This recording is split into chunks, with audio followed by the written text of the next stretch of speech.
Well, that's what I find so incredible. You have 1/3. This is a startling number. It's actually a little higher than 1/3.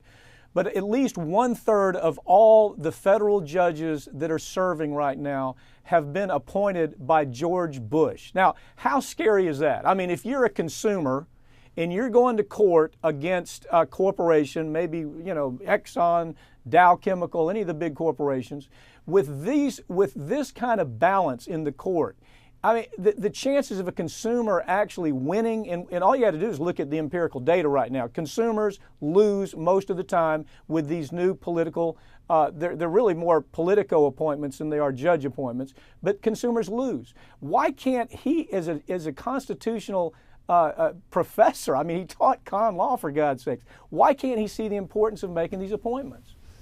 Well, actually, last August, I was in a small group that met with the president, and we discussed this precise issue with him. And his answer was, well, I just simply can't get anything through the United States Senate.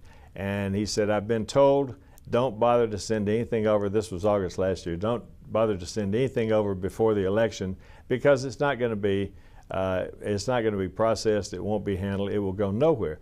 That's the point at which Clinton, who got only one cloture vote, Clinton would push and push and push. This president has not. And the result is that the conservative base is much more energized and aggressive about the court than the progressive base.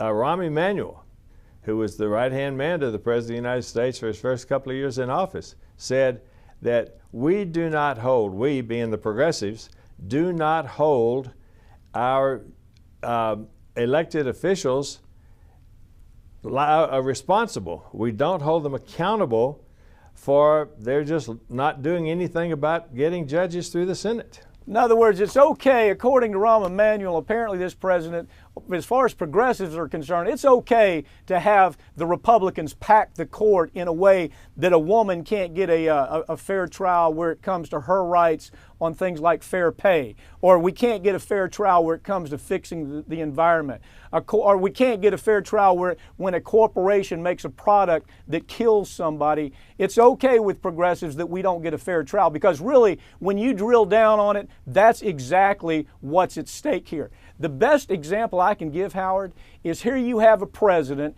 that worked and worked to pass health care reform. Where is it being disassembled? Not at the Supreme, partially at the Supreme Court, but also at the federal level. The federal appellate courts are disassembling it, aren't they?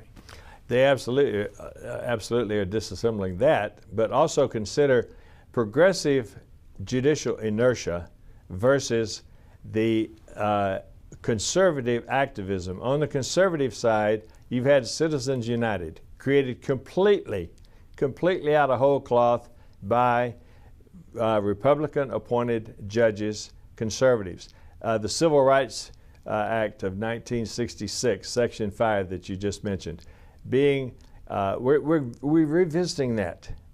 Unbelievable, but we're revisiting that at this point because of the extreme activism of the conservative judges. So progressives have got to stop tolerating judicial inertia because it works to our extreme detriment.